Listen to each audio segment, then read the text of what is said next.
What is up, W Sports Podcast? Jimothy and Tubby, we are back again, and today's episode is not about the Super Bowl. I know it's released on a Saturday, the Super Bowl's tomorrow, but don't worry, we got you covered. We had a full breakdown yesterday in our episode.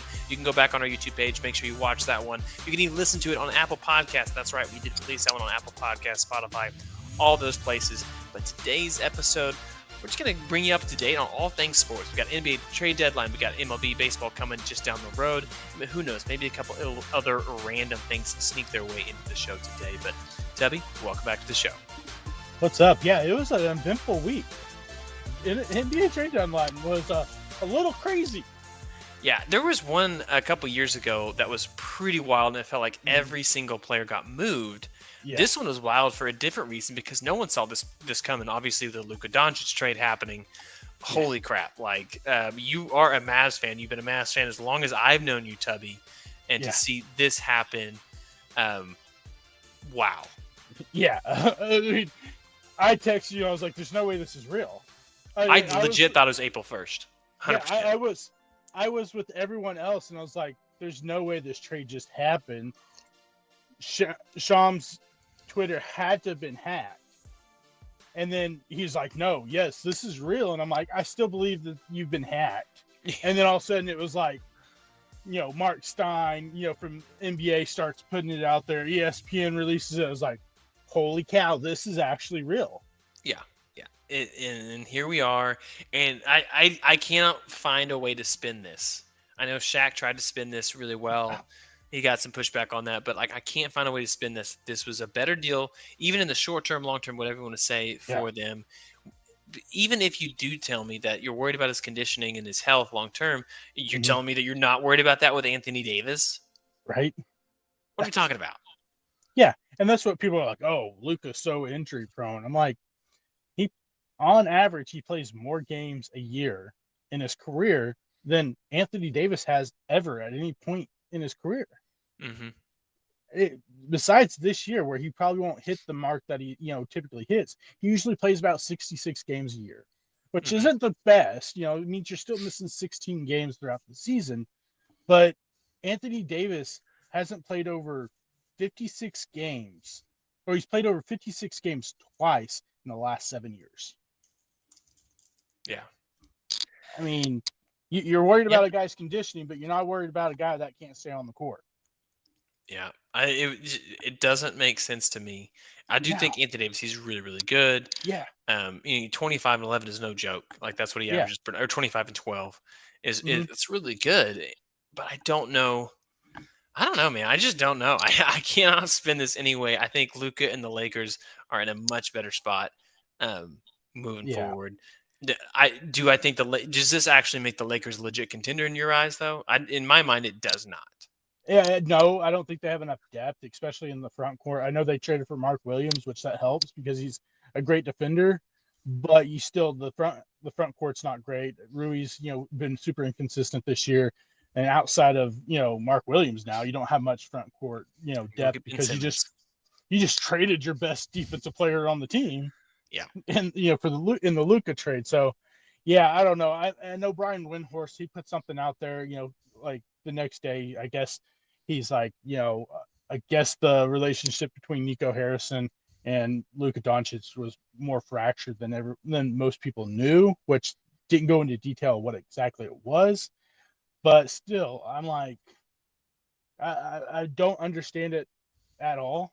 Yeah. I mean, it's still, and the fact is that you only got, not just saying it's only Anthony Davis. Like you said, Anthony Davis is great. Max Christie and 1 first-round pick. Whenever you see guys like Mikal Bridges, teams trading like 5 first-round picks for him. Mm-hmm. Well, they didn't even shop him. It was like it was all behind the scenes. No one's going to know about this. We'll keep it quiet if you keep it quiet. So there was no bidding war. If you get one of the 5 best players in the NBA right now, and that probably in 5 years is going to be one of the 5 best players in the NBA, how in the world do you not start a bidding war? Yeah, I mean, like I was telling my dad, I'm like, my dad, call up Orlando and be like, hey, give us Paolo Banchero, Franz Wagner, and a couple first-round picks. Here's Luka. Call someone with a bunch of young players that you can, high potential that you can, mold into really good players because now your future is nothing. You have no picks really to say. Kyrie's in his 30s. Anthony Davis is in his 30s. Klay Thompson is well into his 30s. Mm-hmm. Your two young pieces that you have is Derek Lively, which I love Derek Lively. He's a great player, but he's a center, and centers aren't really the biggest, thing in the NBA outside of Jokic, and I don't know if we can really throw Embiid in there because he doesn't play. And then Jaden Hardy, who has very, very underwhelmed his career. So it's like you sold your future for a present, but is the present actually there? Because you got to worry if Anthony Davis is going to be on the court. Yeah, for the longest time, Dallas has been on the winning side of that draft day trade for Trae Young, for Luka Doncic, and now if you look at it, that draft day trade looks like Atlanta got Trae Young, Dallas got Anthony Davis, and the Lakers somehow made it out with Luka Doncic.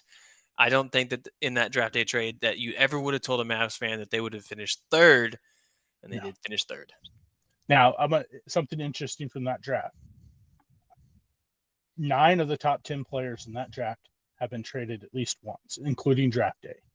Do you know the one player in the top 10 that hadn't been traded? Oh, I could not tell you at this point. Jaren Jackson Jr. Really? All right. Only player. Everyone else has been traded either on draft day or has been traded multiple times throughout their career. Wow. Who would have thought? Nope, not me. Well, and I think that's part of the NBA right now is there isn't necessarily a build a culture. It's put together the pieces that you want. And part of that, I mean, that's the norm, right? Not every single team is going to do that. I think, the Grizzlies and the Thunder may be teams that you could say like, no, they've kind of built their own culture. They're not together, but so many people, they don't do that. They just hope that these pieces connect. And here you are. It just, after a while, they don't connect. And so you get more and more trades. And I don't like it. I think it hurts people's players' development, and then it gets players into a cycle of, dude, I'm just not here to play ball, not necessarily like honing them to master the craft that maybe as old guys that we are now in our 30s, and we're like, back in our day, used to see more of that. You're not going to see that anymore. Yeah, no, and like one thing is like I can understand Luka being pretty mad. Like they said, he's pretty mad at the Mavs organization because of the trade. Now he can't sign that max contract this offseason. And he pretty much came out and said it's not a guarantee that I'm going to re-sign with the Lakers this year because he has an opt-out clause this offseason, so he may opt out. And wouldn't that be something? You trade Anthony Davis and all this stuff. Oh, we got Luka. Then Luka goes, yeah, I don't like the future here. I'm out. Good. I mean, he could. Yeah. I mean, and this is a scenario that I've thought of. Ready for this? This is what my bold prediction for the NBA offseason. What's going to happen is Luka's going to opt out, and he's going to want to go play with Giannis Antetokounmpo up in Milwaukee. They're going to sign and trade Luka to Milwaukee for Damian Lillard, a couple other pieces, and a lot of draft picks. And Luka will be playing in Milwaukee with Giannis. What a weird world we live in where people would rather play in Milwaukee than Los Angeles. But I don't know if it's so. I mean, the one thing he's got to look at going forward is how much longer is LeBron playing? Because if LeBron calls it quits after this year, who's on that team? Bronny. At this point. Are you sure about that? They might cut him after LeBron retires. It's true. It's very true. And so he may be looking at it long term, also going, well, if LeBron's not here in the next year, so why do I want to be here and relive what I had to live, the early on in my career in Dallas where we were just treading water, 30 wins every year, 20 wins, and hoping that, we can make some moves to get up there. Luckily, for him, they were able to, but the Lakers don't have draft capital. They don't have young players to trade. Now at this point is trying to lure other people there. And Luka's got to look at it and go, but are we going to be able to? It's not guaranteed. Yeah, that's true. Well, the other big name that was finally traded after just crying his eyes out and complaining and playing some of the worst basketball professionally I've ever seen a professional athlete play, Jimmy Butler goes across from Miami all the way to Golden State. He's happy to be over there. He's happy to be wanted again, I think is some of the words he used. I don't know. I've been a big fan of Jimmy Butler really up until this season. Yeah. I like the way he played, that he was like, no, Mhm. leave me in. I'm going to grind out. I'm going to go get it. And I think now this is actually the second, you could argue the third time he has had a falling out, maybe fourth Mhm. with the Bulls. He just, after a while, people don't like him. After a while, he's not good for the clubhouse. After a while, it just doesn't work. And I don't think this, again, same thing. I don't think this makes them a contender in Golden State. And I don't know No. that the return that what Miami got was anything really good, because I don't know how much you could have gotten for this situation. No, yeah, the what they were going to get in return was going to be nowhere near what they were hoping they would get for, or what they were asking for early on. Because when you got a guy like that you've already suspended 3 times now, you know, adamantly saying I ain't playing here no more, you ain't going to get nothing back in return for him. Whether they get Andrew Wiggins and a pick or so, because the other pieces that got traded in that trade went other places. Mm-hmm. And so, yeah, they didn't get much in return for him. At that point, I think it was just mainly let's get something for him because he's going to opt out and he's not going to be here next year anyway. So, yeah, the crazy part is this deal could have been done a couple of weeks ago, but Jimmy Butler was like, I ain't signing an extension with them or the Grizzlies because the Grizzlies tried to trade for him. I ain't sign. The only team I'll sign an extension with is the Heat because I want to, or no, the Suns. I want to go play with Kevin Durant. Well, the only thing was if they traded him to the Suns, it was going to be for Kevin Durant because there's no other trade because Bradley Beal has a no trade clause. He could have rejected any trade. He probably doesn't want to go out there. They ain't going to trade Devin Booker. So the only contract that matches up with Jimmy Butler's would have been Kevin Durant's. Yeah. Who also wants out of Yeah. Phoenix, and then Bradley Beal needs to be out of Phoenix. Phoenix is a Yeah. mess, right? Yeah. Whenever they moved on from the Aiden and Booker, like core, Mm-hmm. mess. You just stop having pieces, start getting culture.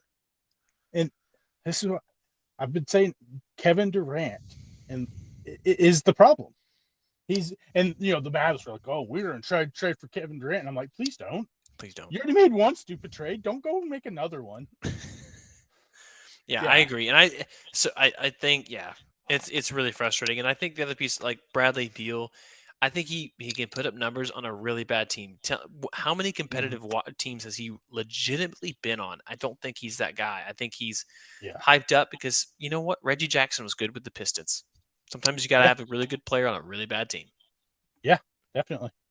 Yeah. So the other big trade obviously was De'Aaron Fox. Yeah. Heading out, going to San Antonio. They still have Chris Paul, obviously, post that trade. But tell me, what is this set? I mean, the Spurs are still not a great team right now, but it feels like they're building towards something.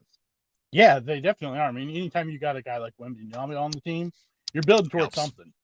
Yeah, and I like Castle, the Stephon Castle, the rookie that they got this year. I really like the potential for him. They got a couple other younger guys somewhat younger guys that have decent ability, but De'Aaron Fox makes this team a whole lot better. I mean, great defensive point guard, can dish it out. Got a guy like Wembanyama. De'Aaron likes to throw those lobs. There you go, perfect for it. So I think it definitely is. They're on the way up, and it's crazy to say at this point, maybe in the year or so, the Mavericks may be the worst team in the state of Texas. Oh, that is crazy. It's bad. Yeah, Houston's really good. I mean, but that is crazy to think. Yeah.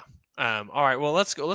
Keep on moving to maybe some baseball news. I mean, unless there's any other NBA trade deadline stuff you wanted to mention, I think those are the key ones we really wanted to just kind of bring up. Understand a little bit better. Yeah. As you look into baseball season, literally next week, as we're recording this, pitchers and catchers report. It's a beautiful thing. You're gonna start seeing, getting the highlights of the catchers. Everyone just playing catch, swinging the bat, and hearing that sound. It's going to be great. I don't know if you knew this on MLB The Show. You can now start in high school if you do Road to the Show. And one of my friends, he pointed out, he's like, dude, if the ball hits that chain link fence, it sounds like it. They put that obviously in the trailer, and it was a good touch. But that's awesome. I haven't bought that game probably in like 6 years. No, I got it for free last year on a PlayStation nice. store, like after the season ended or right before the season ended. That's the right time. Get it on Yeah. sale. Get Mhm. a good deal. I have a hard time with sports games because as soon as next year starts, I'm like, I don't need to buy a new one. I'm like, oh, I hate the fact that these rosters are not updated. I hate it. I just Yeah. bugs me. But anyway, as we're going into pitchers and catchers reporting, the good news is if you're Pete Alonso, you finally got paid. Only a 2-year contract, but he gets paid Mhm. quite a bit year over year. Is this a win? Who's the bigger win for the Mets, Alonso, or baseball? The Mets. Yeah. I mean, you got Pete Alonso for way cheaper than you originally offered him. Maybe not AVV, but at least you got him cheaper from what you were expecting to sign him for. Pete comes out on the bad end because of Scott Boras. We've seen this happen the last 3 or 4 years. Scott Boras waiting way too long. I don't know when players are going to realize Scott Boras' way doesn't work anymore. So it's great for the Mets. You get the guy there that a month ago it was like, well, he ain't coming back. We're done. Talks are done. He's going to go play somewhere else. You get him come Mhm. back, pair him with Soto, make that lineup even more dangerous. Yeah, speaking of making lineups even more dangerous, apparently, there are two teams actually still in on Nolan Arenado as the trade talks have really heated up as we've gone into the final days of the offseason. Both the Boston Red Sox and the Los Angeles Dodgers now are both trying to rekindle the flame, as you would say, for this trade. I don't Yeah. know which. Let me ask you this: who's the better landing spot for Arenado? Because I don't think he stays with the Cardinals Yeah. past March 1st. I think he does get dealt. Hmm. I just don't think that the Cardinals are going to get a whole lot back in return just due to money Yeah. things. But that because they're trying to save money. Hmm. That being said, what's the better fit for Arenado that you think success wise? If success wise, it's going to be the Dodgers because he's going to have a chance to win a World Series. But I think if we're looking at team wise, I think it would be best for the Red Sox with the young players they have there. Get a really good veteran. They brought in Walker Buehler, someone with championship experience. Granted, Arenado hasn't won that, but he's still a really good veteran. Can maybe help with the clubhouse and teach up some of those young guys going in. That showed out last year and help stabilize some of those younger guys. I think it would be better for them. Like I said, if he wants to win, it's going to be LA. But I think the better spot for talking organization wise, it'd be Boston. Yeah.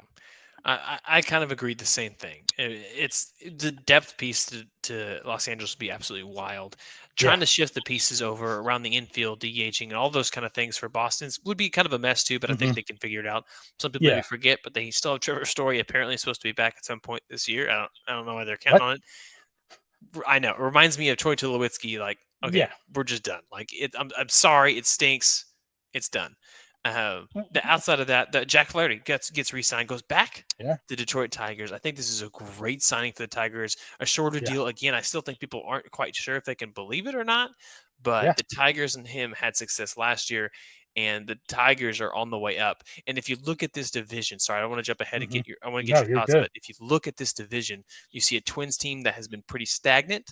You Hmm. see a Royals team that has made some good moves, and you've seen a White Sox team that's rebuilding. So the Yeah. Tigers are just right there because the Guardians can't spend.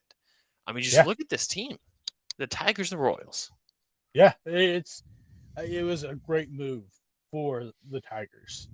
Bring back a guy that he said I didn't want to leave anyways, but I went and got a World Series, so it didn't really matter at that point. But get a guy back up in Detroit where he had really good success. Now he's come in. You got some great young potential. Your starters there. Pair him with Tariq Skubal. Jackson Jobe is a guy that could just absolutely take off this year. Hmm. Young prospect pitcher from Oklahoma, actually. Not from the University of Oklahoma, but he's From the from the state. state of Oklahoma. And I mean, the potential with this team, if some of these other younger guys, if Torkelson could figure something out, Hmm. and we saw what Riley Green was able to do last year when he got healthy. We saw Cole Keith and what he was able to do, and some of these younger guys, they have done a really good job. A really sneaky offseason. Not the biggest names, but go out and get a guy like Gleyber Torres, and then bring back Jack Flaherty. Watch out.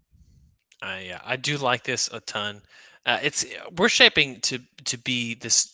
I know the Dodgers are the Dodgers, and we know the Hmm. Yankees are still really, really good, but we're looking at a Yeah. shifting sands, if you will, this Hmm. season and next of what the MLB is going to look like because the Astros, it does look like they're on the way down. I know they tried to retool this offseason. Alex Bregman still does not have a home as we record this podcast, which is insane. Yeah. God, good Lord. Just blame the agent at this Yeah. point. I think that's also held up the Arenado trades a little bit, but you even Hmm. saw Yohan Moncada get a deal. I'm just saying. Come Yeah. on. And he was waiting on Bregman to get signed. Yeah. Well, the teams were like, all right, Boris is taking too long. We're going to option B. Sorry. Yeah. So that all said, I mean, it does look like this is an exciting time if you are a baseball fan, unless you're a Cardinals fan or a White Sox Hmm. fan. It's going Yeah. to be a really, really great time. Or Angels. You know, we're going to throw the Angels in there too. Yeah. You can throw the Angels in there too. Yeah, I would, definitely. yeah, because I would argue Marlins. that, yeah, Marlins, yeah, I would even argue that Sacramento, the Athletics that they're going to be called this year, I'd be more interested to watch them. One, because they're playing in a minor league ballpark, and two, they have some young pieces that are just at least entertaining to watch. Yeah. So, And they actually made some decent moves this year, it's true. It's this true. offseason. Yeah. All right, tell me, that's all I got for baseball right now. I'm sure we're gonna have more as pitchers and catchers report, but what do you got Mhm. left for us? We got a hint for the giveaway for the month of February since y'all were able to get it up over 300 Y'all are subscribers. the So best. We really appreciate it. Thank you so much. yes, thank you for that. But the first hint for this upcoming giveaway is he is a Hall of Fame safety. Hall of Fame safety. That does kind of narrow it down a little bit, especially if it's close to your heart, Tubby. I'm just saying. I mean, it's not a Packers player. If it was a Packers player, not There's no way getting you're given giving this away. away. But it's a player that I really enjoyed watching, and he was just he brings that what we don't have in the NFL anymore when it comes to the way the safeties played back in the time when he played. I ain't gonna give away the era yet, the We'll years, get there. but Uh, we'll get there. yeah, make sure you put your guess in the comment section. That way, if you get it right, you will win the extra 3 entries for you Yes. specifically for this month's drawing. So that plus you subscribing to the show are the ways that you can get entered in the show. So I'm just like Yeah. enter the giveaway, not the show. But yeah, Yeah. so make sure you do that. That's all I'm saying. All you gotta do. That's all you got to do. Yeah, so it's going to be great. We hope you all enjoyed the show today. We're excited as MLB really gets kicked off, and you know what? We'll continue on some of the NBA news as it comes along. Maybe Kevin Durant still sometimes gets bought out and goes through See ya.